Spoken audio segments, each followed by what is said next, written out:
कन्यादान कविता ऋतुराज द्वारा लिखी गई है। कन्यादान कविता में स्त्री जीवन के गहरी संवेदनशीलता को प्रकट किया गया है। कविता में कोरी भावुकता नहीं बल्कि माँ के संचित अनुभवों की पीड़ा भी प्रमाणित अभिव्यक्त की गई है। कविता में माँ ने अपनी बेटी को कठिन परिस्थितियों के प्रति सचेत करती है और उसे आदर्शनीकरण का प्रतिकार करने की सलाह देती है।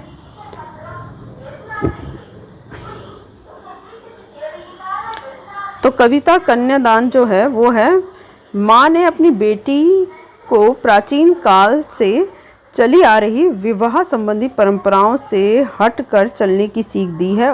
इसमें बेटी की विदाई के वक्त माँ को महसूस होने वाले स्वाभाविक दुख का वर्णन किया गया है। माँ के लिए बेटी उसके जीवन भर की अंतिम पूंजी है, क्योंकि उसने बड़े ही लाड़ प्यार से अपनी बेटी को पाल पोस कर बड़ा किया है और अब उसी बेटी को उसे दान करना पड़ रहा है। बेटी को दान करते समय होने वाली उनकी पीड़ा का स्वाभाविक है, क्योंकि उनकी बेटी अभी सियानी नहीं हुई। वह तो इतनी भोली है कि विवाह के बाद मिलने वाले सुखों की कल्पना तो कर रही है, पर उसमें छिपे हुए दुखों से अनजान है। कवि के अनुसार माँ का मानना है कि उनकी बेटी में अभी दुनियादारी की समझ विकसित नहीं हुई है। माँ ने तो उस पर कभी दुख की छाया तक नहीं पड़ने दी है। उसे शंका है कि उसकी बेटी अनचाहे दुखों का कैसे विरोध करेगी। वह सुख और सौभाग्य को तो पढ़ सकती है, परंतु अनचाहे दुखों से अनजान है। तो इस प्रकार से इसका भाव देखा जाए तो बेटी अपनी माँ के सुख दुख की सारथनी होती है। जब बेटी की विदाई के समय माँ दुखी हो रही है तो इसका प्रमुख कारण है कि माँ अब अकेली हो जाएगी। अब इससे रिलेटेड जो क्वेश्चन है, सबसे ज़्यादा क्वेश्चन आता है, माँ को अपनी बेटी अंतिम पूंजी क्यों लग रही है। तो बेटी अपनी माँ की सबसे करीबी होती है, वह अपनी माँ की संचित पूंजी होती है। वह सुख दुख में अपनी माँ के हमेशा साथ रहती है। उसकी विदाई के बाद माँ बिल्कुल अकेली हो जाती है, इसीलिए बेटी को माँ की अंतिम पूंजी कहा गया है। पाठिका थी वह धुंधले प्रकाश की कुछ तुकों की और कुछ लयबद्ध पंक्तियों की। इन पंक्तियों को पढ़कर लड़की की जो छवि आपके सामने उभर कर आ रही है उन्हें शब्दबद्ध कीजिए। तो कन्यादान कविता में लड़की को अत्यंत भोली, सरल व नादान बताया गया है। लड़की ने अपने घर में केवल सुख ही सुख देखा है, दुख शब्द से उसका सामना भी नहीं हुआ है। अतः वह जीवन के कटु अनुभवों को भी नहीं जानती है। वह व्यवहारिक जीवन के सुखों को तो देख रही थी, पर भावी जीवन में आने वाले दुखों से अनजान या अनभिज्ञ है। तो इसमें ध्यान रखने वाली बात आपकी यही है कि विद्यार्थी इन पंक्तियों के गूढ़ अर्थ नहीं पहचान पाते और पाठिका का अर्थ पढ़ने वाले लगा लेते हैं, जो कि अनुचित है। इसका उचित अर्थ है लड़की का भोला व सरल होना। अब जो आगे वाला भी आपका पैराग्राफ है उससे रिलेटेड जो क्वेश्चंस हैं वो कुछ इस प्रकार से है। भाव पहले देख लेते हैं। काव्यांश में माँ ने अपनी बच्ची को शोषण का विरोध करने की सलाह दी है, उसे आदर्शीकरण का प्रतिकार करने को कहा है। तो आप इस पे एक बार भाव भी इसका व्याख्या पढ़ लेते हैं। अगर आप एक बार व्याख्या भी ढंग से पढ़ लोगे तो हर क्वेश्चन का आंसर दे सकते हो। अपनी बेटी को सीख देते हुए माँ कहती है कि पानी में अपने प्रतिबिंब को देखकर उस पर मत रीझना। दूसरी सीख देते हुए वह कहती है कि आग का प्रयोग रोटी सेकने के लिए होता है, न कि जलाने के लिए। और अपनी अंतिम सीख के रूप में माँ अपनी बेटी से कहती है कि वस्त्र और आभूषण के मोह पाश में कभी नहीं फंसना, क्योंकि ये स्त्री जीवन के बंधन है।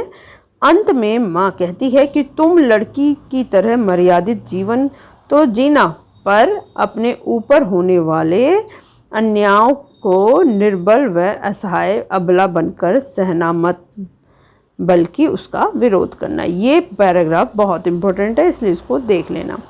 अब दे रखा है क्वेश्चन कि आपके विचार से माँ ने बेटी को ऐसा क्यों कहा कि लड़की होना पर लड़की जैसी मत दिखना। Very important question. माँ ने ऐसा इसलिए कहा क्योंकि उसका मानना है कि कोमलता सुंदरता,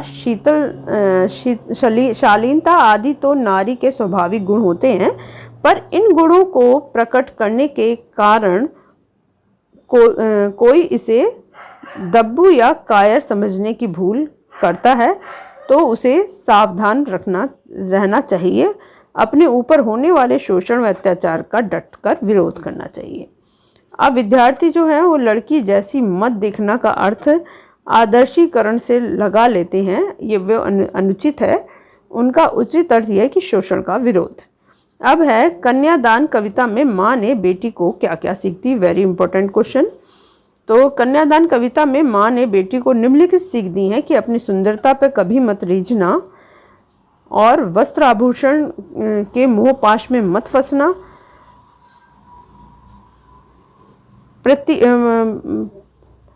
प्रताड़ित होकर जीवन को समाप्त मत करना। प्रताड़ित मतलब किसी ने आपको बहुत कष्ट पहुंचाया हो। मर्यादित बनने के साथ साथ अन्याय व शोषण का भी सामना करना। अब पाठ का जो भाव है वो यह है कि कन्यादान कविता एक ऐसे शिक्षाप्रद कविता है जिसमें एक माँ अपनी बेटी को परंपराओं से हटकर नारी जागरण का संदेश दे रही है। उसे साहस पूर्वक कठिन चुनौतियों का सामना करने की सीख दे रही है। कवि चाहता है कि नारी अपनी कमजोरियों के प्रति सचेत होकर शक्तिशाली बने और अपने सशक्त व्यक्तित्व का निर्माण करे। अब इससे रिलेटेड क्वेश्चंस जो हैं वो है शाब्दिक भ्रम का क्या अर्थ है। शाब्दिक भ्रम यानी शब्दों का भ्रम। जैसे मनुष्य है शब्दों के भ्रम में उलझ जाता है, वैसे स्त्री भी वस्त्र और आभूषण के मोह में बंध जाती है। माँ की किन्हीं दो सीखों को अपने शब्दों में लिखिए। तो माँ अपनी बेटी को सीख देती कि आग का प्रयोग केवल खाना बनाने के लिए करना, न जलने के लिए, और मर्यादित जीवन जीते हुए भी अन्याय मत सहना। नेक्स्ट क्वेश्चन है कि आग रोटियां सेकने के लिए है, जलाने के लिए नहीं। तो इसका आशय यह है कि माँ अपनी बेटी को यह कहती है कि आग का प्रयोग खाना बनाने के लिए करना, न कि उनमें खुद ही को जलाकर अपने जीवन को नष्ट कर देना। ससुराल पक्ष के अत्याचारों से दुखी होकर खुद को की जीवन लीला का अंत मत करना। अब नेक्स्ट जो आपके क्वेश्चंस हैं वो हैं कि काव्यांश में भाषा की विशेषताओं का प्रयोग है, खड़ी बोली का प्रयोग है।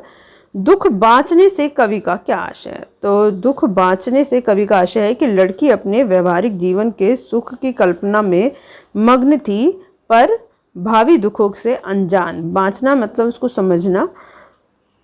दुख बाँचने के में सक्षम नहीं है, अतः दुख दायी स्थिति के प्रति जागरूक नहीं है। इन पंक्तियों को पढ़कर लड़की की जो छवि आपके सामने आ रही है शब्दबद्ध कीजिए।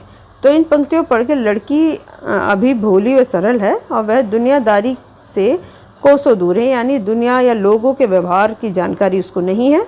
अपने भावी जीवन के सुखों की कल्पना तो वह कर रही है, पर संभावित दुखों से अनजान है। अब इससे रिलेटेड क्वेश्चन आंसर जो आपके बोर्ड परीक्षा में भी आए हैं वो हैं, विवाह के समय माँ ने अपनी बेटी को क्या शिक्षा दी। कन्यादान कविता के आधार पर लिखिए। तो विवाह के समय माँ ने अपनी बेटी को परंपरागत शैली से हटकर बेहद सटीक शिक्षा दी। वह उसे कहती है कि अपने रूप और सौंदर्य पर कभी भी मोहित मत होना, क्योंकि स्त्री जीवन के लिए बंधन है। हमेशा सतर्क होकर आग का प्रयोग करना, लड़की के समान मर्यादित आचरण तो करना, पर अत्याचार व अन्याय का विरोध मत करना। अब कन्यादान कविता में व्याप्त किन्हीं दो सामाजिक कुरीतियों का उल्लेख कीजिए। बहुत इंपॉर्टेंट क्वेश्चन है। तो कन्यादान कविता में व्याप्त दो सामाजिक कुरीतियाँ निम्नलिखित हैं कि दहेज के नाम पर लड़कियों को प्रताड़ित किया जाता है, उन्हें इस कदर मानसिक यंत्रणा दी जाती है कि या तो वे स्वयं आत्महत्या कर लेती हैं या उन्हें जला दिया जाता है। उसकी अस्मिता पर प्रहार किया जाता है। कपड़े गहने के नाम पर उन्हें केवल चूल्हा और चौके में झोंक दिया जाता है। अच्छा, कविता में माँ ने अपनी बेटी को अपने चेहरे पर न रीझने की सलाह क्यों दी है। तो कविता में माँ ने अपनी बेटी को अपने चेहरे पर न रीझने की सलाह इसलिए दी है क्योंकि यदि वह अपनी सुंदरता पर मोहित होगी तो उसका आत्मबल कमजोर पड़ जाएगा और वह शोषण का विरोध नहीं कर सकेगी। कन्यादान कविता में माँ का कौन सा दुख प्रमाणित कहा गया है?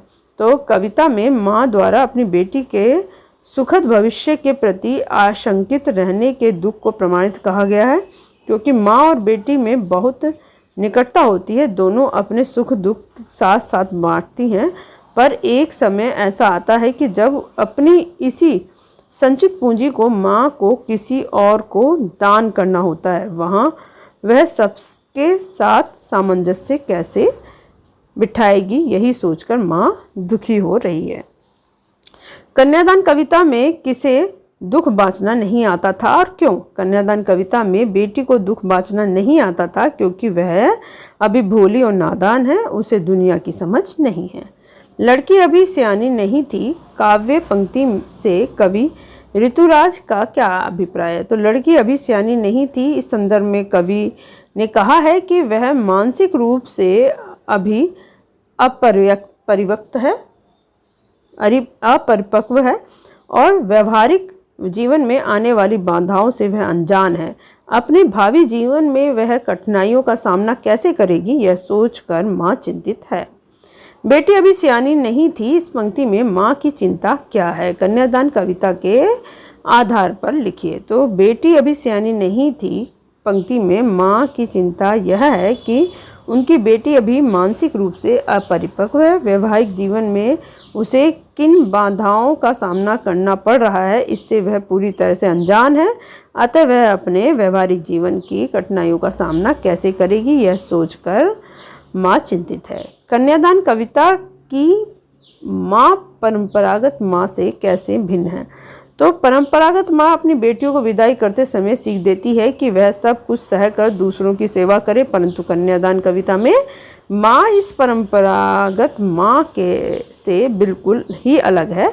वह अपनी बेटी को सब कुछ सहने की नहीं अपितु अगर अलग सीख देते हुए कहती है कि वह अपने गुणों को बनाए रखे और वह कमज़ोर नहीं बने और अपने ऊपर दहेज के नाम से होने वाले अत्याचार का शोषण व विरोध करे। इस प्रकार से कन्यादान के सारे इम्पोर्टेंट क्वेश्चंस आपके क्लियर हो गए हैं। और इससे पहले भी जो वीडियो डाल दी है वो है मानवीय करुणा की दिव्य चमक और उत्साह, देन लखनवी अंदाज, ये सारे आपको मेरे प्लेलिस्ट में मिल जाएगा। आप मेरे चैनल जस्ट ज्ञान टाइप करके उसमें देख सकते हो।